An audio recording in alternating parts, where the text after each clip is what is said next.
E aí, galera, beleza? Como é que vocês estão? Meus amigos, as coisas para o Lula seguem piorando. O vídeo de hoje está aqui dividido em 6 temas e já vamos começar falando sobre pessoas que estão saindo do armário e apoiando Bolsonaro. E a imprensa não está muito contente com isso.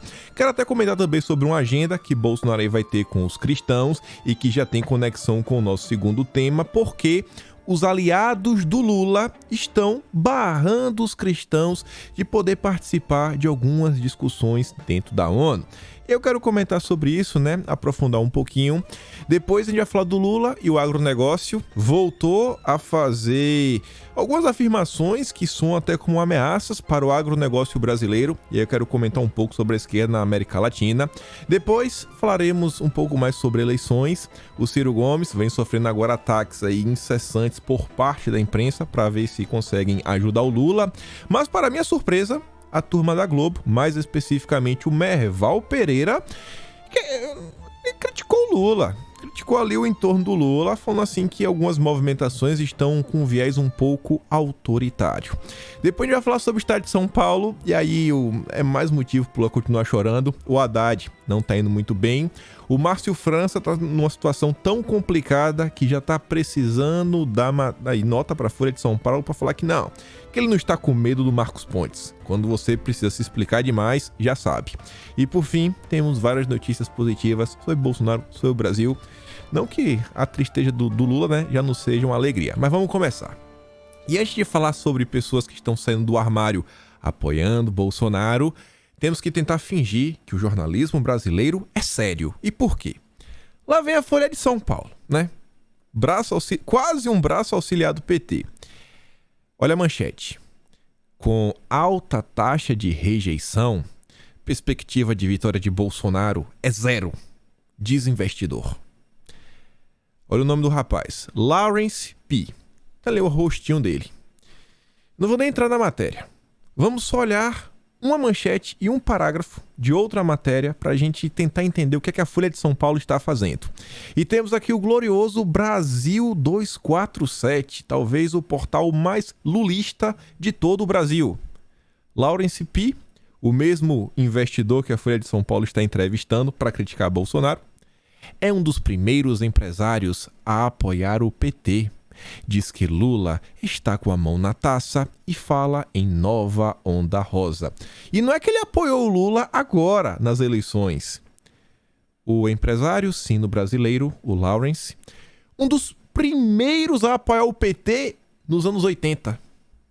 A Folha de São Paulo pegou um aliado do Lula desde os anos 80 para criticar Bolsonaro. E aí, para tentar tirar esse viés, diz investidor. Essa é a imprensa brasileira que quer ser respeitada. Folha de São Paulo. Virou realmente um puxadinho do PT. Tá triste, né? Assim, ó. Eles acham que o povo é burro. Mas vamos continuar. Aí, veja só. Nos últimos dias, tivemos algumas pessoas aí que apareceram, sinalizando aí um certo apoio a Bolsonaro. Não apoio a Bolsonaro, mas assim, o Lula não dá de jeito nenhum. Uma delas foi o Malvino Salvador. Olha a nota, Folha de São Paulo. A Folha fez questão de bater. Malvino Salvador defende Bolsonaro e ataca a Globo. Aí o cara diz, ó, macho burro na ficção e na vida real. Aí a Priscila Cruz, do Todos pela Educação, lá do Lema. A opinião dele nem deveria dar matéria jornalística. Importância zero. E qual a importância do Lawrence? O aliado desde os anos 80 do Lula. Qual a opinião do Lawrence? A do Lawrence pode. E do Malvino Salvador não pode? Vocês vão lembrar que esse já falou já tem um tempo. Tem mais de 2 meses. Conforme as eleições forem se aproximando, esse clima de fla-flu vai começar a tomar conta da sociedade. E a gente vai começar a ver algumas pessoas saindo do armário, voltarem pro campo, gente aí que tava no banco de reserva, gente que tava assim meio escondida. Na época eu falei sobre o Carioca, eu lembro que eu falei, ó, o Carioca, a galera sabe que é de direita, mas tava assim meio desaparecido, voltou. E nesse clima de fla-flu, ainda não, eu pensei que já seria agora o clima de fla-flu, mas veja só aqui também, seguindo o mesmo exemplo. Vamos falar do clima de fla-flu primeiro, vamos falar do clima de fla-flu. Lucas Moura, jogador de futebol do Tottenham, participou de uma live com Rica Perrone e declarou apoio a Bolsonaro. Não que ele ame Bolsonaro, ele falou, cara, eu sou um cara mais à direita, conservador, valores, tenho família, sou contra drogas, aborto, diversas coisas, e por isso que eu apoio o Bolsonaro. Aí eu fiz questão de trazer essa postagem. Ele, assim, tá sendo trucidado pela imprensa brasileira. E o Leônidas, já falei pra vocês, é uma das poucas pessoas que o senhor Sérgio Moro, sabe, segue. Inclusive é um perfil que é constantemente compartilhado pelo Cláudio Dantas. Ou seja, é da patota lava-jatista. Aí ele fala o seguinte: o desespero do Lula tem motivos? A multidão que foi às ruas em apoio ao miliciano, olha como é que se refere a Bolsonaro, vai fazer muita gente sair do armário e declarar voto em Bolsonaro. Foi o maior erro político colocar um bandido para disputar a presidência com um péssimo presidente. Até a terceira via sabe, vai dar Bolsonaro. Mas vamos voltar aqui. A turma da democracia, a turma do Josué Gomes da Fiesp, com certeza está dormindo em berço esplêndido. Olha só, eu não sei quem é a Jaqueline, não vai mudar muito minha vida. Ela participou de um reality show, né, do Big Brother. Eu não assisto esse programa, nada contra que ele assiste também, entretenimento. Agora, o que chama minha atenção é o seguinte: ela foi demitida de um reality show sobre minorias diversas, arco-íris, após declarar apoio a Bolsonaro. E o que ela fez foi o seguinte: ela foi ao Twitter e postou aquilo ali, ó: oficialmente declaro 22 nessas eleições. E antes que venham me atacar, pensem que antes de quererem mudanças, temos que respeitar o outro. Boa sorte a todos os candidatos. Ela veio já falando, antes de me criticar, respeito, vamos respeitar todos os candidatos. E o que ela recebeu em recompensa? Foi demitida pela turma da democracia. Eu vi essa postagem que a Ziane postou, ó: tolerância zero. Turma de hipócritas, essa esquerda. É isso, né, minha tia? Fazer o quê? Vamos continuar. E aí você vai ver essa movimentação, pegando o link aqui, né, o que o cara tá falando. O fato de Bolsonaro ter colocado milhares, talvez milhões de pessoas nas ruas, tá fazendo muita gente acordar, muita gente sair do armário. A imprensa sempre soube que Bolsonaro tinha apoio, mas escondem de propósito. Você já imaginou se a imprensa mostrasse ao longo desses 4 anos as idas de Bolsonaro ao redor do Brasil, inaugurando obras, mostrando o que está sendo feito para melhorar a nossa nação, para melhorar a vida dos nossos irmãos? Somos todos brasileiros. E de quebra ia ter que mostrar, né, a multidão de pessoas que encontra Bolsonaro a cada cidade que ele vai, a cada bairro, a cada passeio, a cada caminhada, a cada motociata. Mas isso a imprensa não mostra. E agora, ano de eleição, e a esquerda está muito preocupada, e eles estão tentando entender, já estão tentando até fazer uma autocrítica antes de perder a eleição. A Folha de São Paulo já tinha escrito aí, soltado um texto, né, uma coluna no próprio dia 7, né, na verdade, na madrugada, dia 7 para o dia 8, a gente comentou no vídeo do dia 8, e agora foi a vez do Estadão. Capacidade de mobilização de Bolsonaro reflete postura politicamente incorreta? Lê artigo. Aqui o Estadão está se dando ao trabalho de tentar fazer uma análise de por que Bolsonaro é tão popular. O Vilimigo diz, ó, estão tentando entender Bolsonaro. A imprensa ainda tenta entender o fenômeno Bolsonaro. Dizem diversos argumentos, sempre com aquela dose de veneno.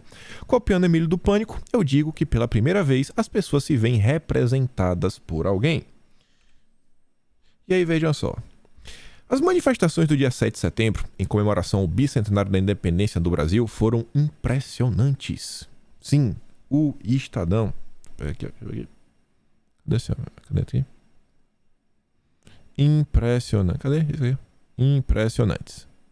Apesar da mobilização de grande aparato de segurança por parte dos governos estaduais, municipais e federal, que poderia afugentar os manifestantes, milhões de pessoas foram às ruas em todo o país defender de forma pacífica e ordeira.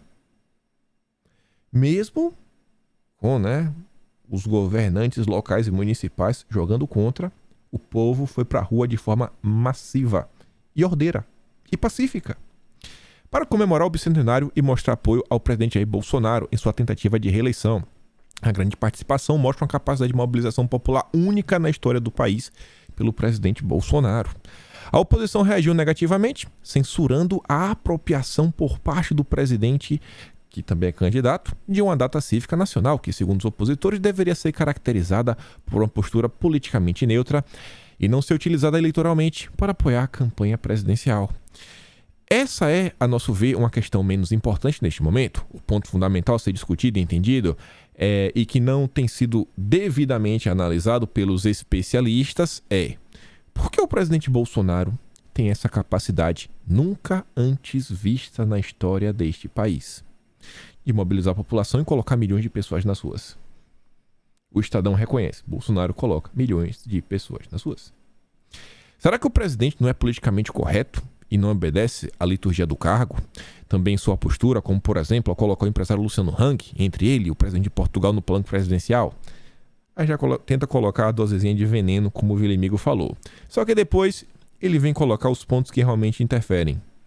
Será que é porque Bolsonaro tem um discurso de resgate do patriotismo, redução do tamanho do Estado? Esse aí eu acho que mais ou menos. Mas defesa da propriedade privada, o MST não tem vez, combate à corrupção, valorização da polícia, isso incomoda demais a esquerda, pela sua postura religiosa de não flexibilização de meu corpo, minhas regras, e não descriminalização das drogas. Você vê que isso aqui são políticas que muito liberalzinho, não sei, não, sociedade, que a sociedade decidir. Bolsonaro diz, comigo é não. Você vota em mim, você sabe, eu sou contra. Tá achando ruim? Vota no outro. Não tô com discussão para agradar a todos. Eu tenho meus valores, tenho meus princípios, e é isso aqui. Quer, não compra. Ou será que é pelo conjunto da obra? É o conjunto da obra. E esse é o conjunto da obra. Não é assim, não é uma pauta ou outra. Não é algo que a imprensa vai conseguir emular hoje. A não ser que eles censurem as redes sociais. As pessoas vão observar as pessoas. E vão observar. E por mais que o cara seja um ator sensacional, consiga fingir do início até o fim, em algum momento ele vai fraquejar, ele vai derrapar, ele vai escorregar. A população vai ver e falar, peraí, esse cara aqui não é o que estão tentando vender. Tem algo errado aqui. E esse que é o ponto. Batem Bolsonaro, só que a galera vai na internet e não, cara, não é isso. Eu vi o vídeo na íntegra, eu vi o que Bolsonaro falou. Eu vi Bolsonaro defender uma coisa hoje que ele tá defendendo em 2014, que ele tá defendendo lá em 2005, tá defendendo nos anos 90. Não é porque ele faz. Não, é porque ele é ele.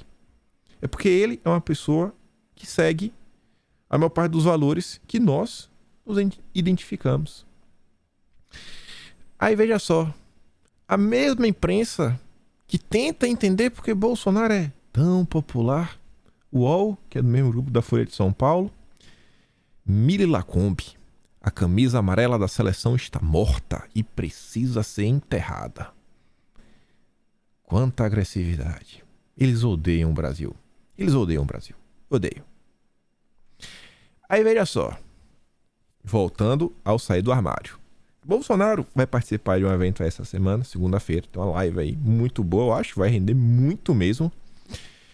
E uma das pessoas que vai participar dessa live é o Luciano Subira. Eu nunca nem tinha escutado falar desse cara. Mas é um cara de direita, aparentemente. É um evangélico. A live vai fazer vários evangélicos e eu quero mostrar o que ele tem a falar. Porque a imprensa às vezes não entende, acham que são todos fanáticos, todos isso, todo aquilo outro. E eu acho que esse sentimento aqui que ele tenta externar, muitas pessoas acabam por concordar com ele. Olha isso aqui. Esse momento é o que temos. Então não estou aqui para apoiar tudo que ele pensa, tudo que ele fala, tudo que ele decide. E vou repetir, já me aborreci com muitas coisas, mas para mim está claro. Nós que defendemos os valores que defendemos do cristianismo, de direita e do conservadorismo, não temos outra opção nessa luta, para nessa democracia defender o que acreditamos e aquilo que queremos ver estabelecido nas próximas gerações, para os nossos filhos, para os nossos netos, uma opção que seja mais razoável. Eu gostaria que no mínimo você considerasse, que no mínimo você pensasse. Não sou cabo eleitoral de uma pessoa, não tenho um compromisso com uma legenda política. Estou nesse momento tentando evitar um mal e um veneno maior para a nossa nação. Isso é aquilo que eu penso, depois de orar, de considerar muito. Para quem espera a minha opinião, ela está aí. não está aberta a debate, não vou discutir isso com ninguém, apenas externo aquilo que da forma mais sincera e honesta possível eu posso compartilhar. Eu espero que isso de alguma forma te ajude. Se faz sentido para você, se de alguma forma você entende que esse assunto precisa ser divulgado, espalha para geral. Nós temos pouco tempo até a eleição e muita gente indecisa que precisa de um posicionamento contra a volta do PT. Então, finalizando, meu voto vai para Bolsonaro. Se você não considera a melhor opção, no mínimo eu te garanto, é a menos pior. E vou desde o primeiro turno, porque não vou arriscar, não vou brincar, não vou transferir essa decisão para mais ninguém. E as pessoas estão aí. Só para e pensa. O vídeo dele, só o vídeo do Luciano, 625 mil visualizações. O vídeo completo, tem 10 minutos. Quantas pessoas não viram esse recorte maravilhoso que a Tsuki fez? Quantas pessoas eu tenho um privilégio de falar por dia? É realmente um privilégio falar com vocês todos os dias. E eu tento não deixar a peteca cair. Se eu conseguir falar com mais 100 mil pessoas, eu vou mandar esse vídeo, como eu sempre mando, lá no Telegram. Vocês vão jogar pra frente. Quantas pessoas vão ver isso daí?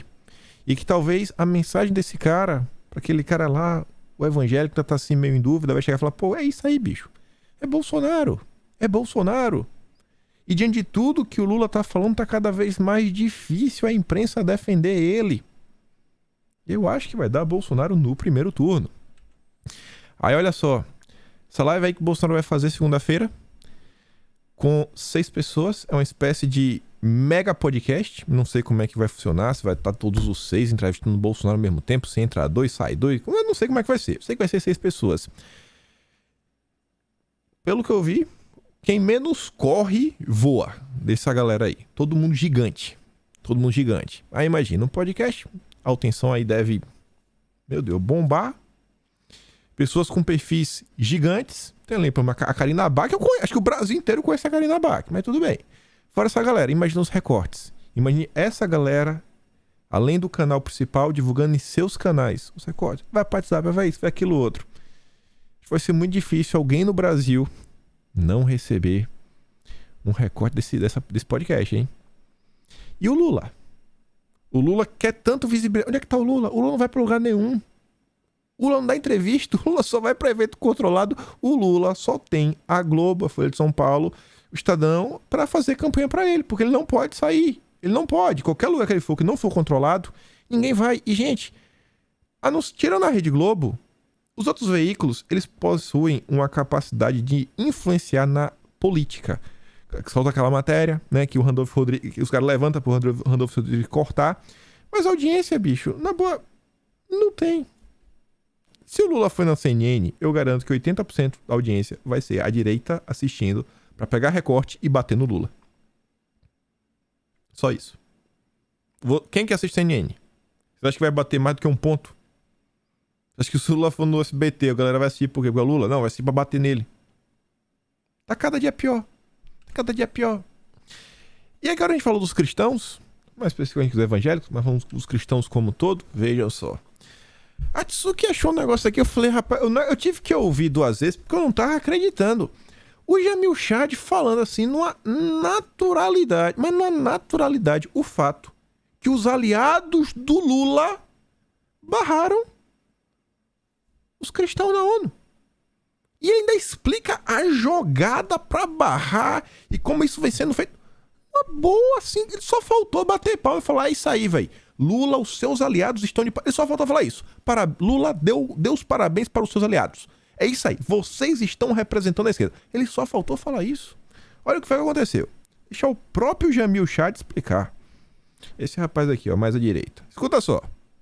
A ONU tem uma figura basicamente jurídica que permite que ONGs, ativistas, grupos, movimentos peçam o status oficial para participar das reuniões da ONU, não só para participar, para apresentar projetos, para fazer discursos, ou seja, é a sociedade civil que tem um caminho, um canal legal, oficial para participar do processo.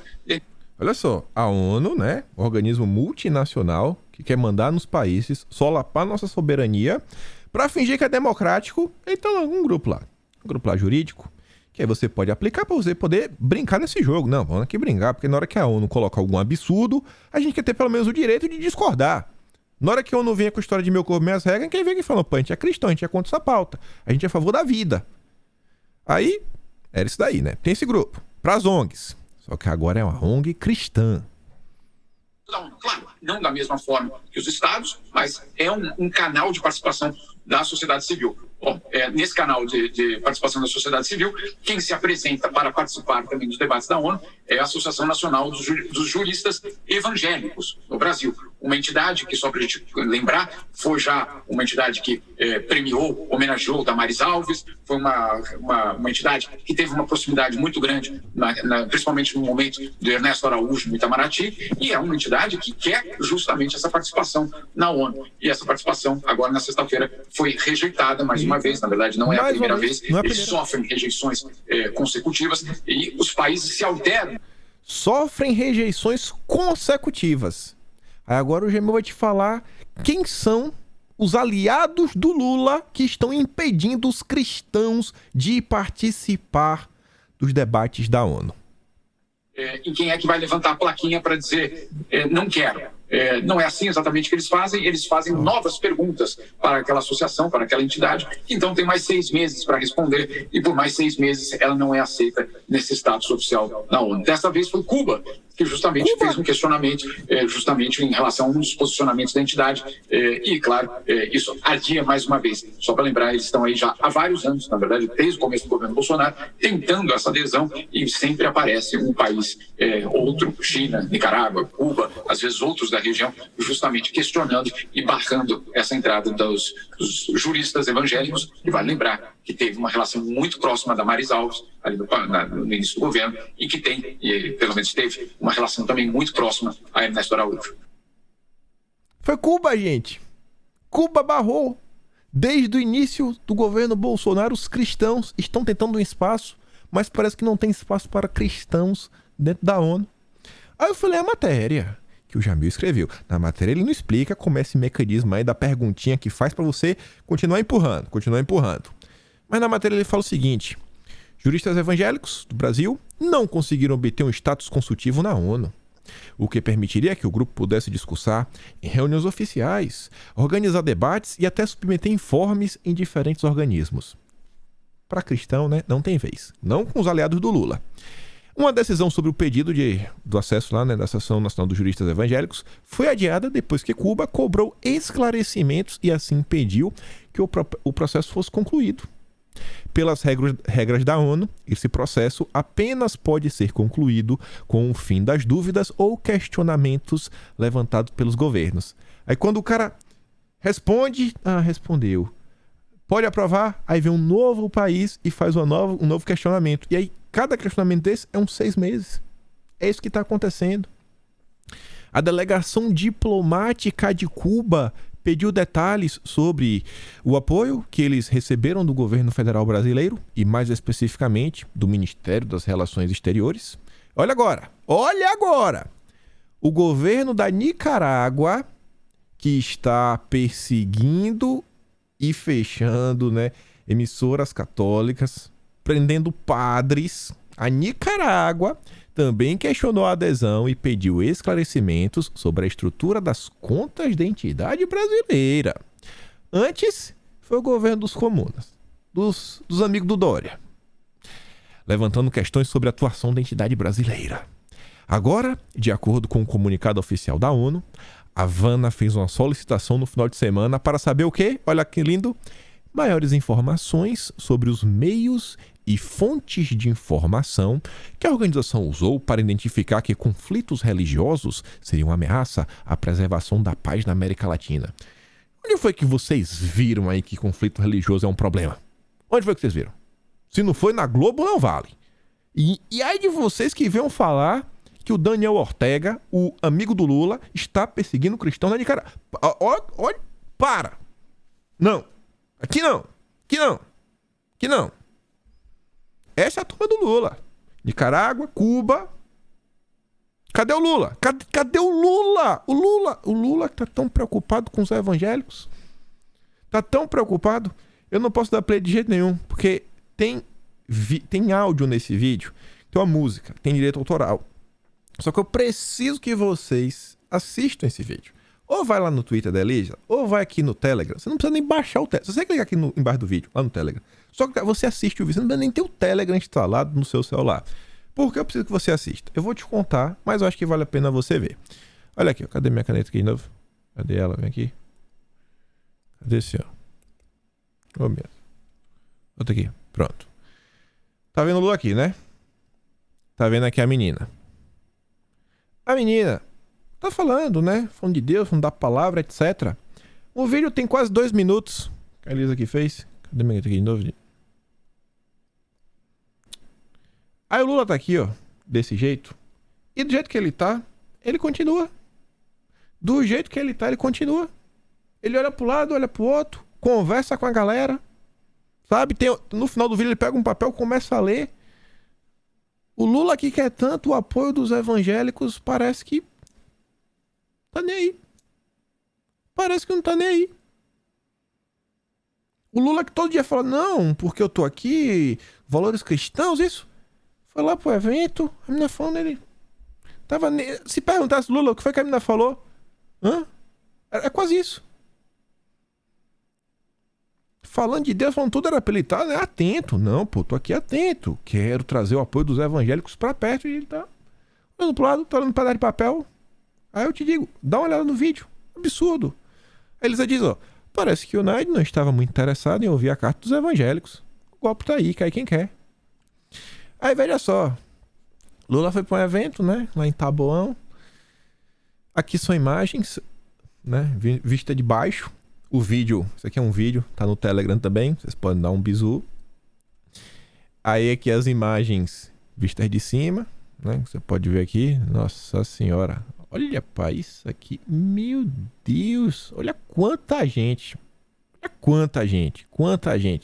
Eu chuto aqui que se o Datafolha fizer um levantamento, tem 7 milhões de pessoas. 7 milhões e meio. 7 milhões e meio de pessoas, segundo o Datafolha. Se ele fizesse um levantamento. Uma coisa que também chamou a atenção, aí eu deixo pra turma do Lula se explicar. É porque o Lula precisa de uma água diferenciada. Você vê aqui, ó. Todo mundo aqui ó, com um copinho de água normal. Essa água todo mundo deve ter tomado uma vez na vida. Já a água do Lula, é porque aqui é um vidro, na verdade. A água do Lula é uma garrafinha. Uma garrafinha abre assim, ó. Toma uma aguinha. Óbvio, tem várias marcas de água. Talvez o Lula seja um sommelier de água. Né? Um sommelier de água. O Lula é um sommelier de água. Ele não bebe qualquer água. O cara é diferenciadíssimo. Porque deve ser uma água, né, um pouco mais básica. Porque ele tem o problema da garganta. Deve ficar um pouco mais, sabe, hidratada. Não pode ser um pH menor que 7, que já é uma água mais ácida, vai prejudicar. Deve ser por causa disso. Né? Ele deve ter uma água especial. Realmente chama atenção. Não, mas não vamos ficar batendo tecla nisso daqui. A turma do Lula também parou a cidade de São Paulo. Matéria do G1. O Bolsonaro até pergunta, esse aí é o povo que diz que a manifestação na Paulista flopou? Que eu acho que 32 mil pessoas, segundo o levantamento da turma da USP. Movimentos sociais fazem ato contra presidente Jair Bolsonaro na Avenida Paulista. Só quero mostrar 2 parágrafozinhos. Começar pelo segundo. Segundo os organizadores, não há partidos políticos envolvidos na organização. O grupo deve caminhar até a Praça Roosevelt, no centro da cidade. Que organizou nessa turma. O MST estava aí, o MTST estava aí. Só as centrais sindicais, né, como um todo. E ainda assim, olha que foto sensacional. Aí, olha, por volta de 16 horas, todas as faixas da Avenida Paulista estavam ocupadas pelos manifestantes, só que agora no final, no sentido consolação. Todas as faixas estavam ocupadas em um sentido, ou seja, isso aqui, ó. Eles conseguiram ocupar uma via. Os petistas são gente boa, né? Deixou o trânsito livre para a turma continuar dirigindo do outro lado. Eles conseguiram fechar uma via. Uma via, né? Eu não sei se é ida ou vinda, né? Mas foi o sentido consolação. Eles conseguiram fechar. Quantos por cento do Lula teve no Datafolha? 48? O voto válido? 48? 47? Confia no Datafolha. E aí, Lula voltou a falar absurdos. Todo discurso que o Lula faz, né, ele diz algum absurdo. E dá para resumir bem. Vou começar primeiro o que está na matéria. Durante sua fala, Lula ainda voltou a afirmar que, se eleito, tem intenção de mudar a reforma trabalhista. O candidato usou o termo escravidão ao classificar a atual legislação. Mais uma vez o Lula ataca a reforma trabalhista. Só que isso não foi o pior. Só olha a manchete da CNN. Lula propõe reduzir exportação para baixar preço da carne. O Lula quer interferir no agronegócio. O Lula quer falar quanto o agro pode e não pode vender. Quanto pode e quanto não pode. Será que nessa hora aí de exportar, será que o Lula vai limitar quanto a JBS pode exportar? Será que o Lula vai limitar quantos amigos do Blairo Maggi pode exportar? Ou será que isso daqui só vai interferir no dia a dia aí do agricultor que é para Bolsonaro? Regulamentação, hein? Mexendo nas regras, hein? Esse Lula, essa proposta não é boa. Sabe por quê? Exame. Grupo Abril. Era do Grupo Abril, não sei nem se o Grupo Abril existe mais. Mas na verdade a Exame está repostando. Aqui, ó. Bloomberg. Eu tenho que aprender aqui a pegar mais a mão com a caneta. Mas se liga. A Argentina estende proibição de exportar carne para conter alta dos preços. A Argentina fez exatamente o que o Lula quer fazer. O Amazônia Azul até diz, ó, se está dando super certo, entre aspas, na Argentina, então vamos fazer no Brasil. O Fernandes, o amigo do Lula, emplacou essa política na Argentina e o que aconteceu? Até o momento, a estratégia de banir algumas exportações de carne bovina, juntamente com o controle de preços, falhou em seu objetivo principal. Os preços da carne aumentaram em 48%. Será que o Lula não sabe disso? Carne é uma commodity. E a ração que alimenta o boi, se ela não for um commodity, várias coisas que compõem a ração é commodity. Comida é uma commodity, fertilizante é uma commodity. Se você tentar controlar o preço da carne para fazer que venda mais barato, será que o produtor ele está vendendo mais caro porque ele é safado? Ou será que o produtor brasileiro ele está tentando vender o preço da carne para ele não ter prejuízo? Só pergunta. Às vezes o cara... Lucro, obviamente, ele tem que ter. Mas será que ele está tendo um lucro exorbitante? Ou será que quando você olha o custo de manter uma fazenda, comprar as coisas tudo bonitinho, né, cuidar do gado, será que é compatível? Será que se o Lula na caneta tenta controlar o preço da carne, será que isso aí não pode fazer com que os agricultores falem assim, cara, eu não vou mais produzir, eu estou perdendo dinheiro e a gente veja um desabastecimento de carne? Meio perigoso nessas políticas do Lula. Vamos continuar. O Lula, grande democrata. Isso aqui eu achei interessantíssimo.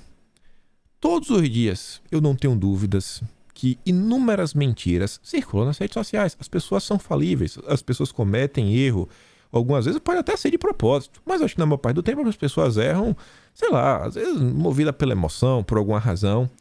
Só que assim, entre inúmeras mentiras que rolam nas redes sociais, inclusive tem várias contra Bolsonaro e essas as agências de fact-checking normalmente não olham, estão muito preocupados em ajudar o Lula. Eis que ontem o Estadão Verifica fez questão de defender a JBS. Vídeo engana ao associar alta no preço da carne a suposto monopólio da JBS. Eu só achei muito surpreendente, mas muito surpreendente, muito surpreendente. Logo a JBS, que eu acho que mora no coração do Lula. Vamos continuar. Falando sobre agronegócio, a turma do Lula segue atacando. Isso aqui é na Colômbia, onde o amigo do Lula, o Gustavo Petro, foi eleito. Invasões de terras, a grave ameaça à propriedade privada, que começa a ser vista no governo de Gustavo Petro, o ex-guerrilheiro comunista apoiado por Lula, que se voltar traz junto o MST. Olha só. Invasões de terra na Colômbia. O Lula falou, né, que o MST vai ter um lugar de destaque no governo dele. E aí? É assim, tá bem claro. Cai quem quer. Falando da esquerda na América Latina, teve 2 artigos sobre o mesmo tema, que foi o fracasso do plebiscito no Chile, que foram publicados no dia de ontem. 2 artigos no mesmo dia.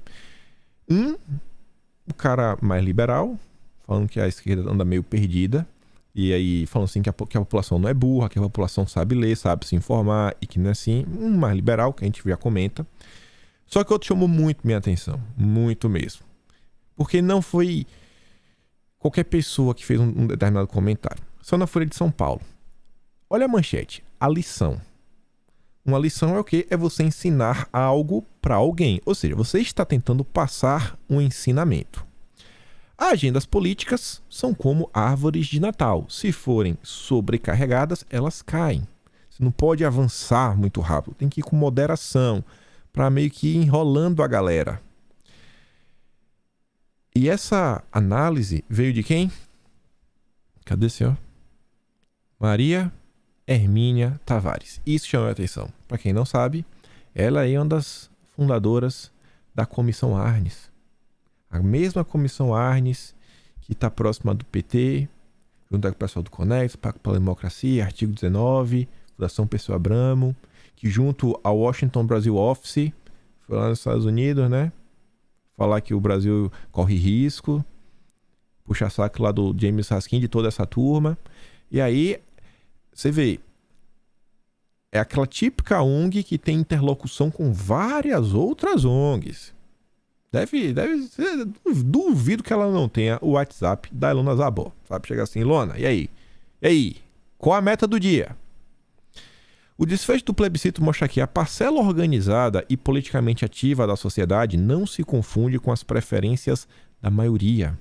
Tampouco exprime, mesmo quando se enxerga como a sua tradução mais legítima e generosa. Ou seja, gente, nós, a esquerda, nós somos organizados, nós tomamos os meios de ação, temos as ONGs, temos os políticos, temos a mídia, mas ainda que nós sejamos organizados, na hora de levar para o voto, a gente vai perder. Porque a maioria ainda tem, né, 5 neurônios. Então não dá para achar que porque a gente tomou tudo que a gente vai conseguir avançar com nossa agenda. Agendas políticas são árvores de Natal, elas precisam de enfeites, mas se forem sobrecarregadas, caem. Sobrecarregada, a Constituição do Chile foi rejeitada. O que é que ela quer falar? Ó, a gente tem que avançar, né, de forma gradual e, sabe, paulatina. Ó. Sempre um passinho após o outro. Não adianta querer dar um salto. Se a gente tentar dar um salto, vai se voltar contra nós. No Brasil, até mesmo alguns dirigentes petistas já reconheceram que a queda da presidente Dilma e a ascensão de Bolsonaro deveram ser, em parte, a incorporação de um excesso de temas divisivos à agenda da coligação de centro-esquerda.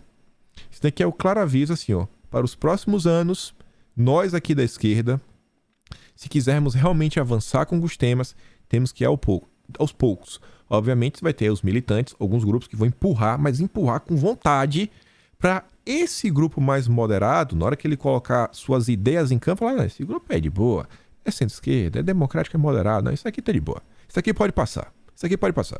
Tá no nível aqui do absurdo, do tolerável. E o outro artigo que também fez questão de falar sobre esse tema do Chile, saiu na Veja, lá do Fernando Schuller, que ele fala as lições do Chile. Primeiro, logo no primeiro parágrafo, é um artigo com um tom de ironia em alguns momentos, ele destaca o que era a Constituição do Chile. Primeira Constituição da história, que é ativista, identitária, progressista, ambientalista, antissexista, antipatriarcal, indigenista e animalista. Ele está sendo irônico, né? Tão absurdo que ela é. Só que a segunda parte é interessante. Ele vai mais ou menos na mesma linha da Tavares da Comissão Arnes. Muita gente achou paradoxal que as pessoas tenham apoiado em 2020 a realização do processo constituinte e no frigir dos ovos tenham votado contra o texto final. Só que não tem nenhum paradoxo. No primeiro referendo, para saber se queriam uma nova Constituição, o voto foi facultativo. Só vota quem quiser. E aí só metade da população votou. Olha só, toda vez que tem voto nulo, gente que se abstém, dá bom para a esquerda. Toda vez. É uma coincidência sem igual. Só que nesse segundo agora, que aí era obrigatório que as pessoas fossem votar, 86% das pessoas foram às urnas e a rejeição foi absurda. A maioria silenciosa entrou em campo, me diz um colega chileno, e muitos eleitores imaginavam corrigir falhas da atual Constituição, não colocar o edifício inteiro abaixo. É o que a Maria Hermínia falou. Tem que ir aos poucos, não adianta querer, sobrecarregar a árvore de Natal.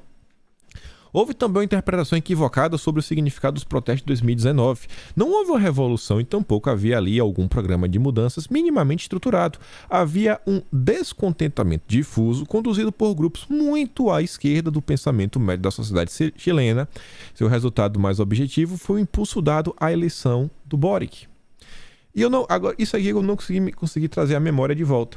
Mas teve alguma coisa que a gente comentou recentemente em vídeo que falava sobre isso. Como... Não sei se... Acho que foi o próprio Boric que falou isso na Time, na entrevista que ele deu.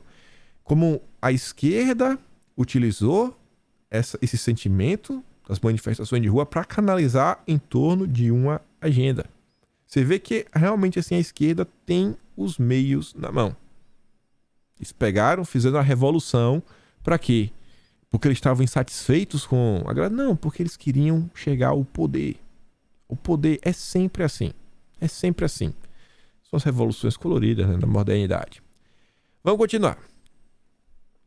Sobre eleições, isso aqui também não dá para mostrar para vocês por causa das políticas da plataforma. Tem cenas onde assim, tem socos, pontapés, etc. Não dá para dar play aqui.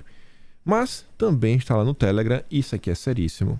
O Felipe Barros, ele estava fazendo distribuição de santinho, fazendo campanha ontem lá em Londrina. Tinha um jogo do Tubarão. Ele mostra o vídeo, tá o vídeo completo, sabe? Você vê como aconteceu as coisas. Felipe Barros tá com o sobrinho dele, 18 anos. Tu vê, meu Deus do céu. O menino tem aquela cara do menino, você empurra, o menino cai no chão. Sabe? Não tinha como o menino iniciar uma briga nem nada. Você vê a cara de pacífico do menino. Chega a ter cara de besta. Tá lá, vai levar o santinho. Tá lá uns torcedores que apoiam o Lula. Pega o santinho, joga no chão. E na boa pegou o santinho. Depois essa turma volta. E aí começa a confusão. Começa a tentar, sabe, intimidar, encarar o Felipe Barros, a galera. Depois, aí tá no vídeo. Dando murro no sobrinho dele. Batendo no pai dele. Eu não vi ele colocar o pessoal batendo na assessora no vídeo, mas ele falou que tem as provas. Ele já tem várias provas. O Felipe Barros, inclusive, já conseguiu as filmagens das câmeras de segurança da cidade. Ele já falou que já foi na polícia, etc. E ele fala que isso daqui, a agressão que ele sofreu, que é uma agressão política, você não vai ver na Globo. Você não vai ver na Folha de São Paulo. Você não vai ver no UOL, não vai ver nada. Eu tô comentando, tá aqui no Telegram. E tá lá no Twitter do Felipe Barros. Isso aqui é o verdadeiro absurdo que a mídia tá em total silêncio. Continuando. A justiça brasileira determina que Bolsonaro e o seu vice tirem de campanha imagens do 7 de setembro. Beleza. É isso aí. Fazer o quê? A decisão. Agora o que chama minha atenção é o seguinte. A justiça, ela não tomou essa decisão por ela. Ela tomou essa decisão com base num pedido do Lula, da campanha do Lula. Gente, se essas imagens não estivessem prejudicando o Bolsonaro, prejudicando o Lula, será que ele ia pedir para tirar? Se o 7 de setembro não tivesse ajudando o Bolsonaro, será que o Lula ia pedir para retirar as imagens? Será? Eu acho que não, né? Eu acho que o Lula sentiu demais. Mas demais o 7 de setembro. E aí você vê, falando sobre a justiça, né? Graças a Deus, uma juíza barrou a campanha do Renato Freitas no horário eleitoral gratuito. Eu não sei como esse cara consegue ser candidato. Esse aqui é o vereador que invadiu a igreja. E ele disse que não. O Texugo fala, vereador lulista que invadiu a igreja não vai ter horário eleitoral. Graças a Deus. Aí, veja só. A gente começou o vídeo mostrando aquela matéria da Folha de São Paulo, né? O Lawrence, o investidor, acha que não tem chance nenhuma, Bolsonaro. O Lawrence apoiou desde a década de 80. Aí, falando da Folha de São Paulo, começando aqui por baixo, Renato fala o seguinte: quanto Lula prometeu para a Folha, o UOL, atacarem o presidente 24 horas por dia? Só uma pergunta. Foi o UOL que lançou aquelas matérias, né, dos imóveis da família Bolsonaro. tem alguma mala de dinheiro circulando pelas redações. Esse dinheiro está saindo da Faria Lima. Uma coisa é certa. Em um eventual governo Lula, o antagonista, que está ali o Cláudio Dantas, além de não receber nenhuma mordomia, acho que vai sofrer. E eu acho que o Cláudio Dantas está percebendo isso daí, né? Acho que inclusive eles escantearam o Maynard. Aí ontem, bicho. Esqueci de pegar aqui. Não vou dar pausa não, porque vai demorar um pouco e você é capaz de atrasar pro seu vídeo de hoje. Mas eu conto pra vocês. Antes de eu falar aqui do Cláudio Dantas, pra não sair de minha cabeça, o Lula ontem, em seu Twitter, fez um tweet enaltecendo o resultado do Datafolha. O Lula enaltecendo o resultado do Datafolha. Falou, ele tá com 45%, o Bolsonaro não deve nem ter dormido. Eu falei, eita rapaz, olha só, né? A Globo paga, o Datafolha pesquisa e o Lula comemora em seu Twitter, né? É lindo demais, mas beleza. Voltando aqui a falar de Folha, UOL, dinheiro, a Lula fala, nós vamos acabar com os sigilos de 100 anos do Bolsonaro. Toda a minha família, quando foi denunciada, foi investigada. Foram na casa dos meus filhos, não acharam nada. Tem que ir na casa de Bolsonaro para explicar as casas que ele comprou com dinheiro vivo. O Cláudio Dantas fala o seguinte, Lula, acharam 317 milhões na conta da empresa do teu filho, meu caro. Mas isso a Folha de São Paulo não está interessada em comentar. E aí, veja só. Por que eu trouxe essa pergunta de Renato? Ao longo do dia de ontem, Mônica Bergamo tentou se transformar numa espécie de crítica ao sommelier, né? Analista de piu-piu. Bolsonaro disse a Playboy que já broxou. Bolsonaro, não entre num banheiro na redação da Folha de São Paulo. Você pode estar sendo vigiado. A Renata fala, meu amigo, imagina deitar, dormir, levantar, comer, sair, trabalhar, pensando exclusivamente em uma única pessoa, nele, no mito. Essa é a Mônica Bergamo. Gente, quando... Assim... É óbvio que Bolsonaro tá falando de brincadeira. Mas é óbvio. Você vê, assim, o desespero. Ele broxou. Ele falou na Playboy uma vez. Ganhou de... Imagina, a gente escreveu com caixa alta. Pra quem não sabe, na internet, quando você escreve tudo em maiúscula, é como se você estivesse gritando. Calma, militante. Calma. Aí... Folha de São Paulo. Não só critica Bolsonaro, como também agora tá como a linha auxiliar do PT para criticar o Ciro Gomes. Números de Lula e Bolsonaro impõem bloqueio matemático a Ciro Gomes. E concordo em parte. Pedetista precisaria tirar a diferença de 27 pontos do presidente para desbancar do segundo turno. Peraí. Presidente. Por que a Folha de São Paulo não fala assim, não? O Ciro Gomes precisaria tirar tantos pontos para tirar o Lula do segundo turno. Por que tem que ser o Bolsonaro? Por que o Ciro Gomes não pode tirar o Lula? Por que a Folha de São Paulo está tentando colar o Ciro Gomes em Bolsonaro? Essa é a estratégia do Lula, não. Olha a Mônica Bergamo. Agora aqui tá sem gritar. Ciro bate em Lula e a caravana de Bolsonaro passa.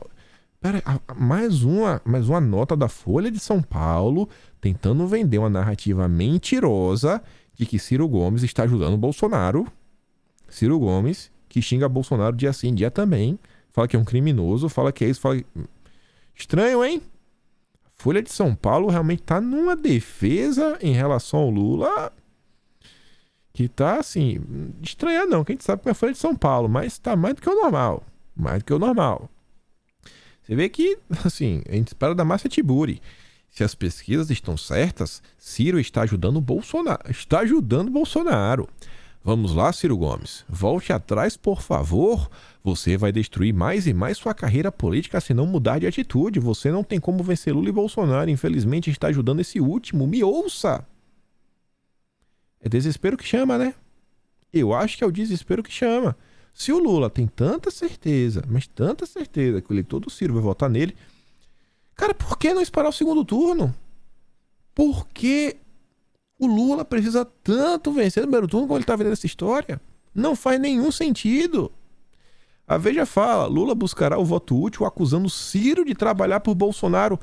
Ué, mas essa aí é a narrativa que a Folha de São Paulo está ajudando a vender, viu? Segundo o ex-presidente, o Ciro se tornou linha auxiliar de Bolsonaro. Aí fala, a briga entre os antigos aliados torna impossível um apoio de Ciro a Lula no segundo turno. Lula tá indo por tudo ou nada. Sabendo que não vai ter o apoio do Ciro Gomes, o Lula partiu para um tudo ou nada. Por quê? Porque o Lula sabe que no segundo turno, assim, se no primeiro, eu já acho que vai dar Bolsonaro no primeiro turno, o segundo, assim, vai ser uma derrota homérica. Vai entrar pra história, assim, e o Lula vai ficar louco. Aí vai ter que beber a água do mundo inteiro. Mas o Lula não tá preocupado com isso. Seu objetivo é convencer o eleitorado do ex-ministro, essencialmente de centro e de esquerda, a abandoná-lo e aderir ao voto útil já no primeiro turno. E olha só isso aqui. Centro. Quantas vezes não falamos também, pessoal, tem muita gente que vota no Ciro Gomes que não é de esquerda. Eu não acho que os votos do Ciro Gomes vão ser todos transferidos para o Lula. Muito pelo contrário. Olha o que a matéria está falando. O Lula quer trazer o voto do centro. Esse Lula, hein? Está com problemas. E realmente tá. Porque chegou o dia que o Merval Pereira... Sabe aquele discurso que o cara faz? Pra quando o Lula perder, falar, não, olha, eu avisei lá atrás. Não, eu não tava apoiando o Lula. Não, eu até critiquei o Lula. Como assim eu sou aliado do Lula? Eu até já critiquei ele uma vez. E olha o que o Merval falou. Ao combater o Lula, está ajudando o Bolsonaro, é a ideia de que você tem que votar no Lula no primeiro turno, porque senão o Bolsonaro pode ir para o segundo turno, pode ganhar. É uma ideia completamente autoritária. Existem 2 turnos porque é para isso mesmo, é para você escolher o seu candidato e depois o candidato tem que fazer negociações com os outros grupos para se eleger. É assim que funciona. Por que eu sou obrigado a votar no Lula? Não, mas eu nem disse em relação eu a sei, isso. mas você achando que ele está ajudando o Lula? Não, ajudando o Bolsonaro. Ajudando o Bolsonaro? Eu acho que é você criticar um candidato que tem todo o direito de expor suas ideias e ser contra o Lula, ser contra o Bolsonaro, ser contra todo mundo.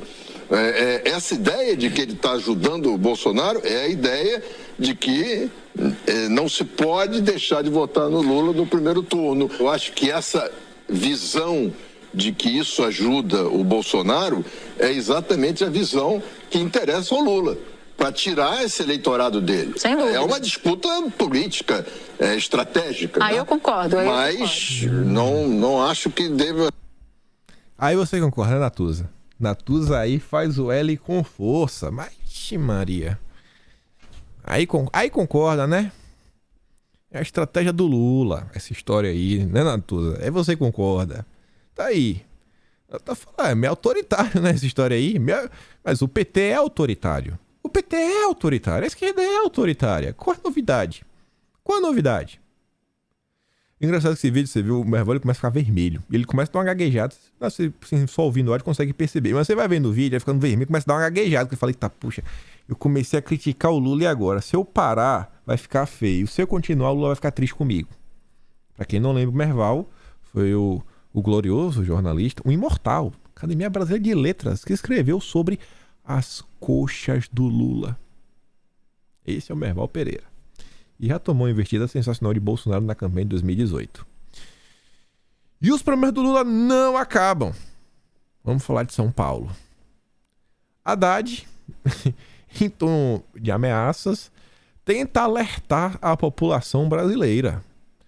Esta eleição não vai escolher um governo, vai decidir um regime. Ou seja, se você quiser viver numa democracia, no que sobrou dela, né? Um pouco ainda de liberdade, você pode votar em Bolsonaro. Mas se você quiser realmente experimentar o gostinho da fome do comunismo, aí tem o PT. Mas óbvio, não foi isso que o Haddad falou, né? Mas eu tô interpretando as falas dele. Candidato ao governo de São Paulo, o ex-prefeito fez críticas ao ex-presidente Bolsonaro e destacou a importância que seu partido vê em vencer no primeiro turno. Olha como essa turma tá preocupada. Tem que ser no primeiro turno. E olha só, ao mesmo passo que eles estão desesperados para vencer no primeiro turno, no vídeo de ontem, trouxemos uma matéria que há 10 dias o Lula já não conseguia pontuar para vencer no primeiro turno. Tá ruim, hein, Lula? Tá ruim, hein? Tá ruim, hein? Estado de São Paulo. Tarcísio crescendo. E o Haddad? Bom, o Haddad já tá sentindo o cangote do Tarcísio. Aqui, segundo é Paraná Pesquisas. Tarcísio 25,2, Haddad 31,2. Nunca a diferença entre eles foi tão pequena. Eu ouvi alguns comentários, conversei com muita gente nos últimos dias. Escutei a seguinte coisa, que em São Paulo, o que eu ouvi foi a seguinte frase: Bolsonaro irá fazer barba, cabelo e bigode.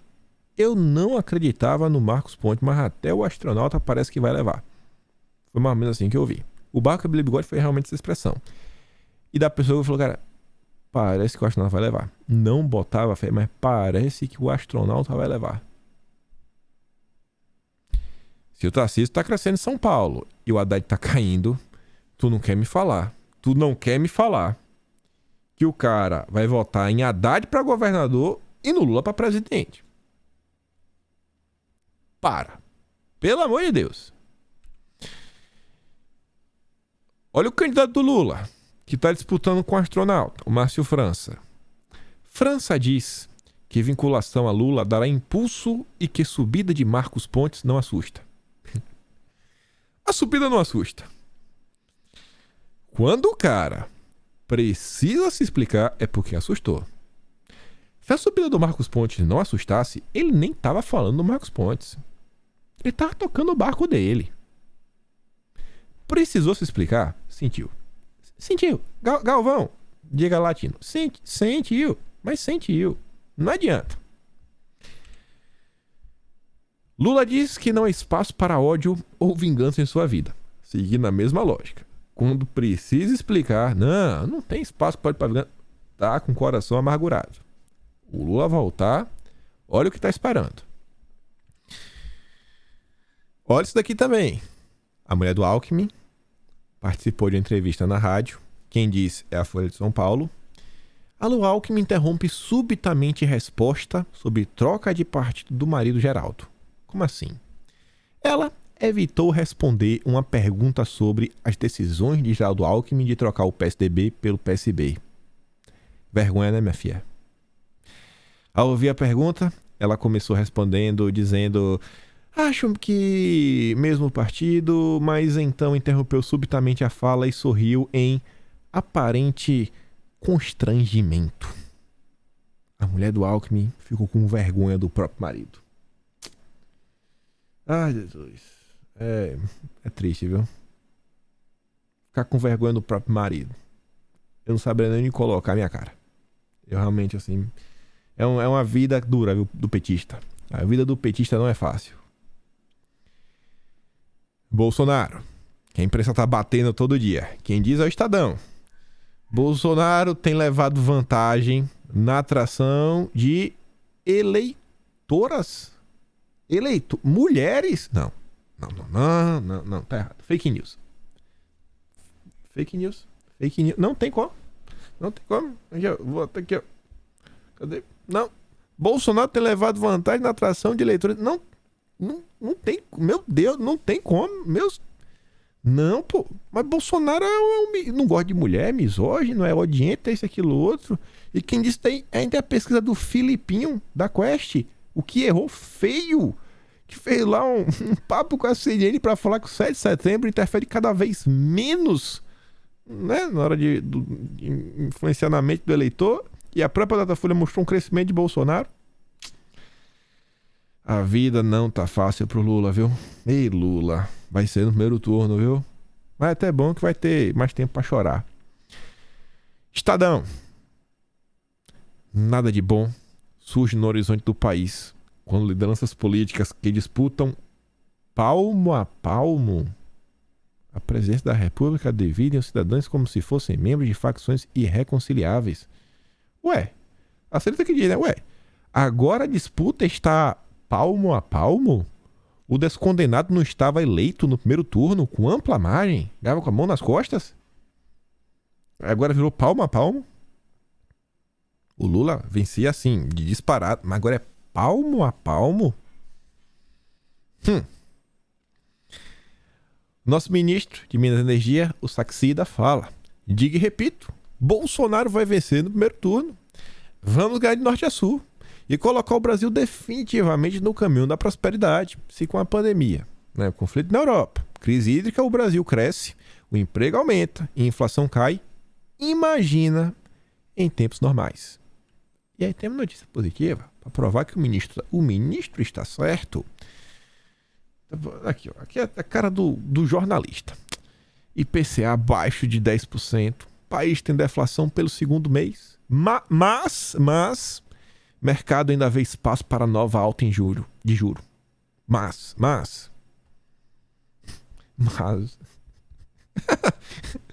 aí não tem condição, pô. Ele falou que ia ter deflação 2 meses só. Só ia ter deflação em julho e julho. Julho e agosto.